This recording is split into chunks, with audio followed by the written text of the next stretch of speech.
जय Shri Krishna.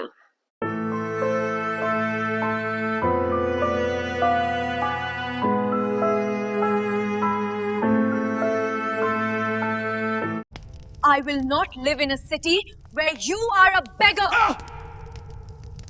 Who said this?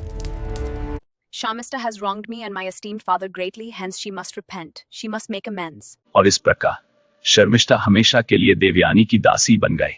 उस दिन से शर्मिष्ठा उसकी दासी थी। अब वो रोज उसके घर जाती थी और उसकी सेवा करती थी।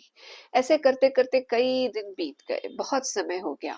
और फिर एक दिन वापस से उन लड़कियों का जंगल में जाकर पिकनिक मनाने का प्रोग्राम बना। तो ये सब लड़कियां, 1000 लड़कियां और देवयानी शर्मिष्ठा सब जंगल में गए। जंगल में घूमते घामते खूब सारे गेम्स खेलने के बाद फिर वापस ये लोग एंजॉय करके जब थक गई तो पेड़ के नीचे बैठ गई। वहां पे जब वो बैठी हुई थी पेड़ के नीचे, तो शर्मिष्ठा देवयानी के चरण दबा रही थी। देवयानी सबके बीच में बैठी थी, एक रानी की तरह।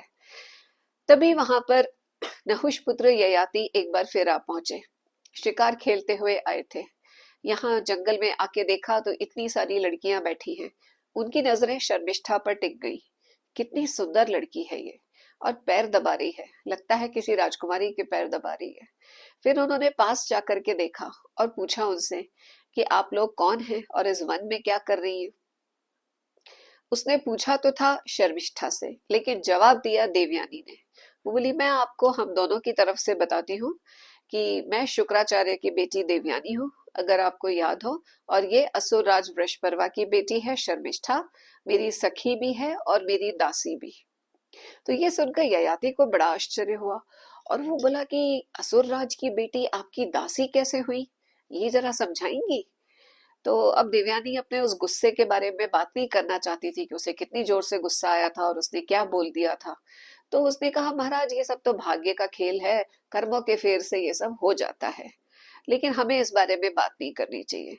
मैं आपको एक चीज बताती हूँ महाराज, आप चंद्रवंशी राजा हैं और आप बहुत वीर और बहुत प्रतापी हैं। उस दिन आपने मेरा दाहिना हाथ पकड़कर मुझे कुएं से बाहर निकाला था, तो आपने मेरा पाणी ग्रहण कर लिया था। हाथ को बोलते हैं संस्कृत में पाणी, ग्रहण करना मतलब एक्सेप्ट करना। क्योंकि ययाति ने उसका हाथ पकड़ के उसे कुएं से बाहर निकाला, तो देवयानी बोली कि आपने मेरा पाणी ग्रहण उस दिन कर लिया था। और मैं वैसे भी ऋषि पुत्री हूँ, मेरा मन मेरे वश में है और मैं अविवाहित हूँ। तो अब कोई और मुझसे विवाह कर नहीं सकता क्योंकि आपने मेरा हाथ पकड़ा। मैं आपसे विवाह करना चाहती हूँ, तो अब मैं चाहती हूँ कि आप मुझसे विवाह करें।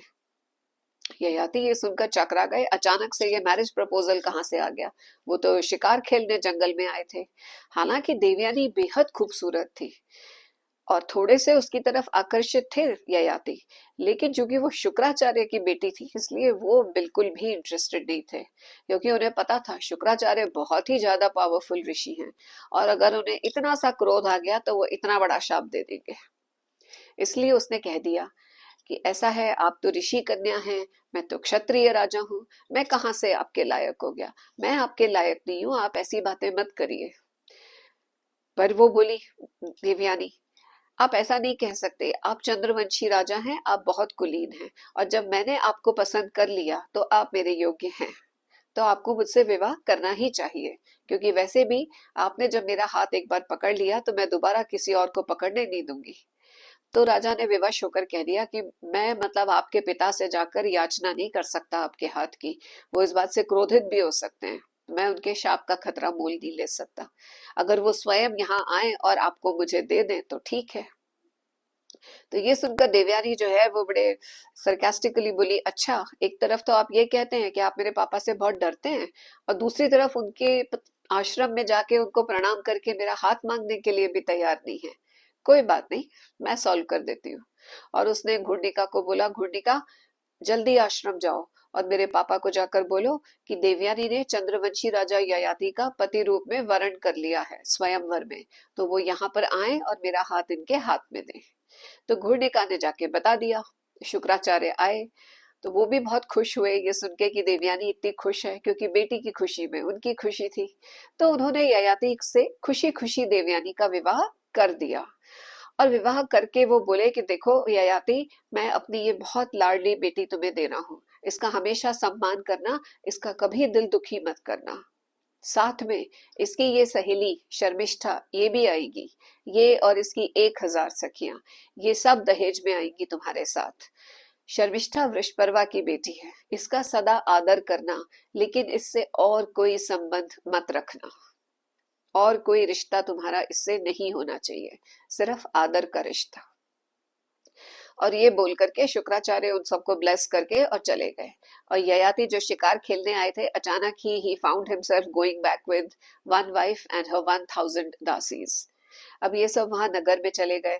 वहां पर अंतःपुर में एक बहुत ही खूबसूरत महल ययाति ने देवयानी को रहने के लिए दे दिया, और शर्मिष्ठा के लिए अशोक वाटिका, जो कि एक गार्डन था थोड़ी दूरी पर, वहां पर एक बहुत सुंदर महल उसको दिया रहने के लिए, उसकी 1000 सहेलियों के साथ। तो अब सब लोग बड़े आराम से रहने लगे। ययाति तो देवयानी की तरफ इतने आकर्षित थे, उन्हें वो इतनी अच्छी लगती थी कि उन्हें विश्वास ही नहीं होता था। देवयानी थी ही इतनी सुंदर, और उनका कुछ समय बहुत ही अच्छे से बीता। देवयानी को लगता था कि जैसे उसे सारी खुशियां मिल गई। और फिर कुछ दिनों बाद देवयानी का एक चांद सा बेटा हुआ। देखने में वो किसी देव बालक जैसा लगता था, इतना प्यारा बच्चा। शर्मिष्ठा भी उसे देखने आई बाकी सहेलियों के साथ। ऊपर से तो वो बहुत खुश थी, बच्चे को गोद में लिया, उसने खिलाया, खूब तारीफ करी, लेकिन अंदर ही अंदर उसका मन रो रहा था। अपने महल वापस लौटकर वो बहुत हताश और बहुत निराश थी, और वो सोच रही थी, क्या से क्या हो गया। राजकुमारी थी मैं, लेकिन अब कोई अस्तित्व ही नहीं रहा मेरा। ना तो मेरा विवाह हुआ और ना ही मेरी कोई संतान होने का चांस है। ये कैसा जीवन हो गया मेरा विधाता, ये क्या हो गया मेरे साथ, और मैं क्यों रहूं ऐसे। क्या मैंने ऐसा किया कि इसका इतना बड़ा दंड मुझे मिल रहा है। और यही सब सोचते हुए उसके कई दिन बड़े ऐसे उधेड़ बुन में निकल गए, टेंशन में शर्मिष्ठा के, कि मैं क्या करूं, मैं क्या करूं, मैं कब तक ऐसे रहूंगी। क्योंकि उसका ऐसा लगता था कि यही उसके जीवन का अंत था, कि उसे देवयानी की सेवा करते हुए ही अपना पूरा जीवन बिताना है। और फिर एक दिन सोचते सोचते शर्मिष्ठा को समझ में आया, मुझे राजा ययाति को दान में दिया गया है, दासी के रूप में। तो अगर मैं ययाति से ही विवाह कर लूं, तो उनसे विवाह करके मैं एक संतान उत्पन्न कर सकती हूँ, और फिर मेरा अकेलापन और मेरा दुख भी दूर हो जाएगा।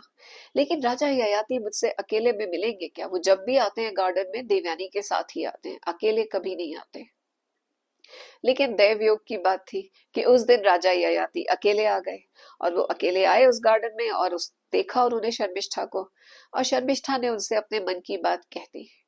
उसने उनसे कह दिया कि महाराज, चूंकि मैं आपको दान में दी गई हूँ और देवयानी के साथ ही मिली हूँ, तो मैं चाहती हूँ कि आप मुझसे विवाह करें, मुझे भी एक संतान की कामना है। तो ययाति ये सुनकर बहुत ही स्टम्प्ड हो गए, बोले कैसी बातें कर रही हो शर्मिष्ठा, ऐसा नहीं हो सकता। लेकिन शर्मिष्ठा उनके पीछे पड़ गई, वो किसी भी तरीके से ना सुनने को तैयार नहीं थी। उसने तुरंत ही अपने मन की बात कह दी।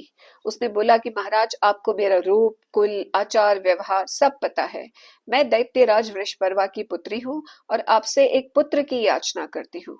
ययाति बोले, शर्मिष्ठा, हालांकि तुम्हारे रूप कुल में कोई सुई की नोक के बराबर भी कमी नहीं निकाल सकता, फिर भी मुझे ये स्वीकार नहीं है। पर शर्मिष्ठा ने कहा कि मुझे स्वीकार करना और विवाह करना आपका राजधर्म है, क्योंकि मैं देवयानी की दासी हूँ, और देवयानी आपके अधीन है, तो फिर मैं भी आपके अधीन हुई, आप मेरे पति हुए। ययाति शुक्राचार्य से और देवयानी के क्रोध से बहुत डरते थे, इसलिए वो मान नहीं रहे थे। लेकिन शर्मिष्ठा ने भी हार नहीं मानी।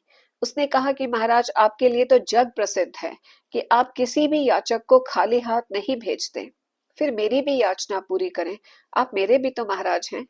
शर्मिष्ठा की आंसू भीगी पलकें, उसका अपूर्व रूप लावण्य, इन सब से ययाति हार गए, और उन्होंने धर्मानुसार उससे विवाह कर लिया। देवयानी को पता भी नहीं चला। शर्मिष्ठा और ययाति चुपके चुपके मिलने लगे। काफी समय निकल गया। फिर शर्मिष्ठा ने एक अत्यंत तेजस्वी बच्चे को जन्म दिया, जो सूर्य की तरह दमक रहा था। महल में देवयानी के पास भी खबर पहुंच गई कि शर्मिष्ठा मां बन गई है। सुनकर उसे बड़ा क्रोध आया कि ये क्या किया शर्मिष्ठा ने। तो वो उससे मिलने पहुंची उसके महल में, और जाके बोली, शर्मिष्ठे, ये तूने क्या किया, तुझे शोभा नहीं देता, कौन है इस बच्चे का पिता। तो ये सुनकर शर्मिष्ठा ने कहा, देवयानी तुम बिल्कुल परेशान मत हो, यहाँ पर एक ऋषि आए थे, बहुत ही तेजस्वी ऋषि, और उन्होंने ही मुझे ये संतान दी है। तो सुनकर देवयानी बोली, उनका कुल, उनका नाम, उनका गोत्र कुछ तो बताओ, कौन है? फिर मैं तुम पर क्रोध नहीं करती, अगर ऋषि की संतान है तो बहुत अच्छी बात है। पर शर्मिष्ठा बोली, वो इतने तेजस्वी थे कि मेरी तो उनसे कुछ पूछने की इच्छा ही नहीं हुई, मैंने उनसे कुछ नहीं पूछा। ये सुनकर देवयानी हंस पड़ी, फिर शर्मिष्ठा भी हंसने लगी और बात आई गई हो गई। देवयानी ने खूब प्यार किया शर्मिष्ठा के बेटे को और फिर चली गई। ऐसे ही समय बीतता रहा। देवयानी के दो बेटे हो गए थे, यदु और तुर्वसु, और वहीं शर्मिष्ठा, उसके तीन बेटे हो गए। उसका सबसे पहला बेटा था द्रुह्यु, दूसरा अनु और सबसे छोटा पुरु। एक दिन देवयानी जब ययाति के साथ वहां घूम रही थी अशोक वाटिका में, तो उसे दूर पे वो तीन छोटे छोटे बच्चे दिखाई दिए। उन्हें देखकर उसे थोड़ी हैरानी हुई कि ये तीन बालक, ये तीनों देव बालक जैसे लगते हैं। फिर उसने ययाति को मुड़कर देखा और बोली, महाराज इनकी शक्ल आपसे भी मिलती है। ययाति बहुत सकपका गए, वो कुछ नहीं बोले। तभी वो तीनों बच्चे भी वहां दौड़ कर आ गए, और चूंकि वो ययाति को पहचानते थे तो उन्होंने ययाति का हाथ पकड़ लिया और उनसे लिपट गए। बच्चे उसकी गोद में चढ़ने की कोशिश कर रहे थे, क्योंकि ययाति जब आते थे तो उनका बहुत लाड़ करते थे। लेकिन चूंकि देवयानी साथ थी तो ययाति घबरा रहे थे और वो बच्चों को लिफ्ट नहीं दे रहे थे, इग्नोर कर रहे थे कि जैसे जानते ही नहीं हो।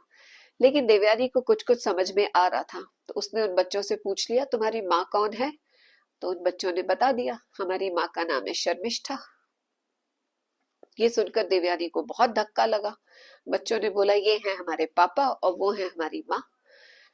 अब देवयानी पहुंच गई शर्मिष्ठा से लड़ने और बोली, देखो शर्म नहीं आई, तूने ऐसा किया मेरे साथ, इतना बड़ा धोखा। तो ये सुनकर शर्मिष्ठा बोली, देवयानी मैंने तुम्हारे साथ कोई धोखा नहीं किया। जिस समय तुमने महाराज का वरण किया था पति रूप में, उसी समय मैंने भी अपने मन में इनका पति रूप में वरण कर लिया था। और मैं तो तुम्हारी दासी हूँ ना, तुम्हारे साथ आई हूँ, तो मैं इनकी भी दासी हूँ और इनके अधीन हूँ। और देवयानी फिर बोली, तुमने मुझसे झूठ कहा कि तुमने एक ऋषि का मतलब संतान है। तो वो बोली, नहीं मैंने झूठ नहीं कहा, महाराज ययाति राजर्षि हैं। तो जब वो राज ऋषि हैं तो मैंने ऋषि तो बोला था तुमसे, मैंने कोई झूठ नहीं बोला। देवयानी को इतना गुस्सा आया, वो पैर पटकते हुए वापस अपने महल में चली गई। अब वो बेहद नाराज थी। ययाति उसको मनाने की पूरी कोशिश कर रहे थे, कभी उसके हाथ पकड़ते, कभी उसके पैर पकड़ते कि देवयानी मान जाओ, नाराज मत हो। लेकिन देवयानी का क्रोध इतना ज्यादा था और उसका दुख इतना अपार था कि वो सिमट ही नहीं रहा था। उसने कह दिया, छोड़िए मेरा हाथ, मैं जा रही हूँ अपने पापा के पास, रहो अपनी शर्मिष्ठा के साथ अब तुम। और वो चली गई शुक्राचार्य के पास रोती हुई। Oh, how could my husband break my heart so? How could he betray me like this? Sir, my husband has wronged me. Don't worry, I will punish him. I will curse him for hurting my daughter. वहां जाकर बोली, पापा आज फिर अधर्म जीत गया, आज फिर धर्म की हार हो गई। उस शर्मिष्ठा ने मेरे पति से 3 बेटे पैदा कर लिए और मुझे कुछ पता ही नहीं चला। शुक्राचार्य को यह सुनकर बहुत क्रोध आया। पीछे पीछे ययाति भी पहुंच गया था हाथ जोड़ता हुआ। उसने शुक्राचार्य को भी प्रणाम किया। शुक्राचार्य ने बहुत क्रोध से देखा ययाति की तरफ और बोले, तुम्हारा मन तुम्हारे वश में नहीं है ना? क्योंकि तुम्हारा मन तुम्हारे वश में नहीं है, इसलिए तुमने मेरी बेटी के साथ धोखा किया। तो ठीक है, अब जो वृद्धावस्था किसी के भी वश में नहीं आती, वो वृद्धावस्था अब तुम्हारे ऊपर हावी हो जाएगी। मैं तुम्हें शाप देता हूँ कि अब तुम युवा नहीं हो, तुम आज से ही वृद्ध हो गए हो, वयोवृद्ध, बहुत ज्यादा बूढ़े। ये सुनकर के ययाति को धक्का लग गया। वो बोला, नहीं, मुझसे इतनी बड़ी गलती नहीं हुई है, आप मुझे इतना बड़ा शाप मत दीजिए। लेकिन शुक्राचार्य कुछ सुनने को तैयार नहीं थे। फिर वो बोले ययाति, लेकिन ऋषिवर, इसमें तो आपकी बेटी का भी नुकसान है। अगर मैं इतना वृद्ध हो गया, इससे क्या आपकी बेटी को क्या लाभ है?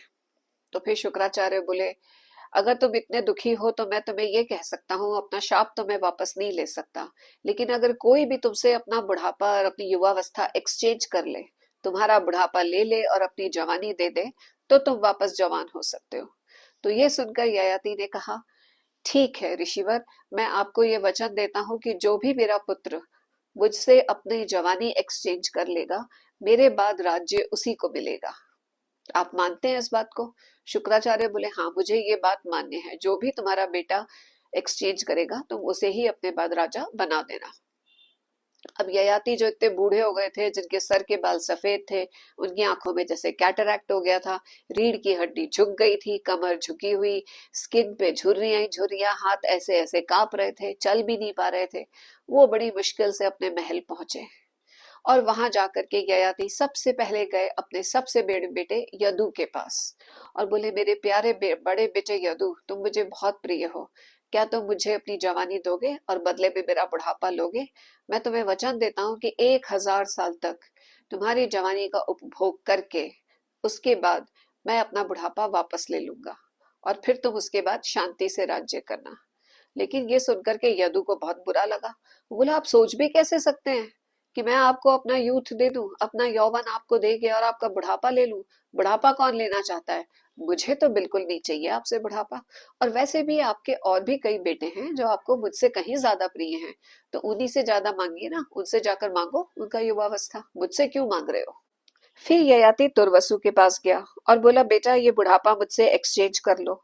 पर तुर्वसु बोला, पापा बुढ़ापे में तो बल, रूप, बुद्धि, शक्ति, मान, प्रतिष्ठा सबका विनाश हो जाता है, मैं क्यों एक्सचेंज करूं? बुढ़ापा बहुत खतरनाक होता है, मुझे बिल्कुल पसंद नहीं है। कोई भी बूढ़े व्यक्ति को पसंद नहीं करता, यहाँ तक कि सेवक भी बूढ़े स्वामी का तिरस्कार करते हैं। मैं आपका बुढ़ापा नहीं एक्सचेंज करूंगा।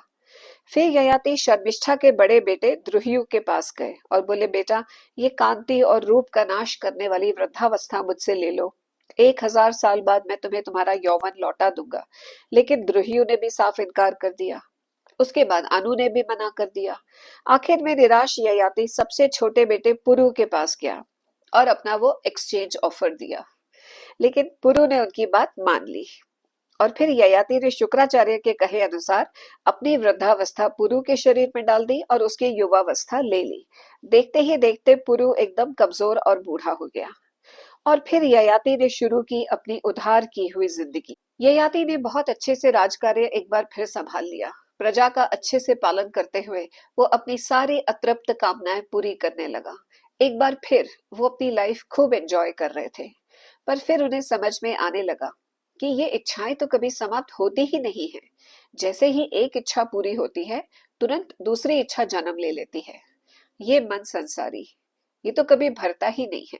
एक अजीब सी बेचैनी रहती है कि मैं क्या ना कर लूं, क्या ना ले लूं।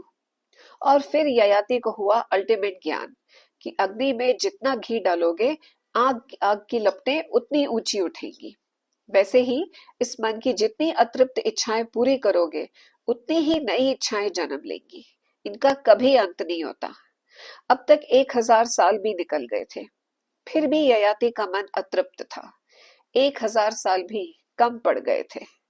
फिर ययाति अपने बेटे पुरु के पास गए और उसे आशीर्वाद देकर बोले, बेटा पुरु, तुम्हारे जैसा बेटा बहुत किस्मत से मिलता है। तुमने मुझे बहुत सुख दिया है, लेकिन मुझे एक बात समझ आ गई कि इस संसार में जितने हाथी, घोड़े, स्वर्ण, रत्न, जौ, धान, मुद्रा और सुंदर स्त्रियां हैं, वो एक व्यक्ति को संतुष्ट रखने के लिए भी कम हैं। वे सब एक के लिए भी पर्याप्त नहीं हैं। इसलिए इस मन को ही शांत रखना चाहिए। अब तुम अपनी युवावस्था वापस ले लो और मुझे मेरा बुढ़ापा देकर सुख पूर्वक राज करो। तब पुरु ने एक्सचेंज कर लिया उनका बुढ़ापा। लेकिन कुछ मंत्री और सभासद प्रश्न करने लगे कि देवयानी के बेटे यदु, जो सबसे बड़े राजकुमार हैं, योग्य हैं, शुक्राचार्य का नाती है, उसे राजा क्यों नहीं बनाया गया? तब ययाति ने कहा कि ये बात तो शुक्राचार्य से पहले ही हो चुकी थी। ये काम उनकी सम्मति से ही हुआ है। और वैसे भी जो बेटा अपने माँ और पापा से स्नेह करता है, उनका सम्मान करता है, उनका हित चाहता है, उनके अनुकूल होता है, वही तो लायक होता है। इसलिए राज्य तो पुरु को ही मिलेगा। अपने बाकी बेटों को उन्होंने दूर दूर के प्रदेशों का राजा बना दिया। फिर ययाति वन में चले गए तप करने के लिए। वहां पर काफी समय तक तप करने के बाद वे स्वर्गलोक चले गए। उनके बेटों के जो आगे वंश चले वो बड़े इंटरेस्टिंग हैं। ययाति के ये जो 5 बेटे थे, अब आप उनके वंश का सुनिए, बड़ा इंटरेस्टिंग है डिस्कशन। जो सबसे बड़ा बेटा था यदु, जो नाराज था ययाति को, उस बेटे यदु से आगे जाकर जो उसके वंशज हुए वो कहलाए यादव। और इन्हीं यादवों में जन्म हुआ श्री कृष्ण का, यानी भगवान श्री विष्णु के अवतार का। तो अब आप सोचिए कि जो भगवान श्री कृष्ण हैं वो किसके वंशज हैं? शुक्राचार्य के जो दैत्य गुरु थे और देवयानी के। तो ये तो हुआ यदु का इतिहास। फिर जो उससे छोटा बेटा था तुर्वसु, उससे भी नाराज थे ययाति, तो उसको भी उन्होंने बहुत दूर भेज दिया। तो वो जहां गया, इतनी दूर जाके जो उसने राज्य किया, तो उसके जो वंशज थे वो कहलाए यवन। यवन मतलब यूनान के लोग, ग्रीक, जो ग्रीक लोग हैं वो उसके तुर्वसु के थे। तो वो भी शुक्राचार्य के वंशज हैं, जो ग्रीस के लोग हैं। उसके बाद फिर आए शर्मिष्ठा के बेटे। तो शर्मिष्ठा का जो बेटा द्रुह्यु था, उससे भी नाराज थे ययाति, तो उन्होंने उसको भी दूर भेज दिया। उसके जो बेटे थे वो सब कहलाए भोज, और ये ज्यादातर बोट्स में सफर करते थे, देवर बोट में। चौथा था अनु। अनु को भी इतनी दूर भेज दिया उन्होंने कि अनु का तो वैदिक धर्म ही छूट गया, और अनु के जो वंशज थे उन्होंने वैदिक धर्म छोड़ दिया और वो सब अनार्य हो गए, और उनको म्लेच्छ कहा जाने लगा। म्लेच्छ मतलब वो जो थोड़ा सा असभ्य है और वैदिक धर्म का पालन नहीं करता है। और जो सबसे छोटा बेटा था पुरु, जिसको उन्होंने राज्य दिया, उसके वंशज आगे जाकर कहलाए पौरव। और इन्हीं पौरवों में आगे जाके एक बहुत बड़ा महारथी हुआ, अ ग्रेट ग्रेट किंग, उसका नाम था कुरु। और उसी कुरु के नाम पर आगे जाकर वो वंशज कहलाए कौरव। जी हाँ, खाली दुर्योधन नहीं, पांडव भी सब कौरव थे, क्योंकि वो सब कुरु के वंशज थे। तो जो पांडव हैं, अर्जुन, भीम, युधिष्ठिर, नकुल और सहदेव, ये सब शर्मिष्ठा के वंशज हैं, उसके बेटे पुरु के थ्रू। दैत्य जो राज थे वृषपर्वा, उनके सब वंशज हैं। तो ये थी सब ययाति की पूरी बच्चों की हिस्ट्री। आई होप कि आपको ये कहानी पसंद आई होगी। अगर पसंद आई तो मेरे चैनल को जरूर सब्सक्राइब करिए। जय श्री कृष्णा।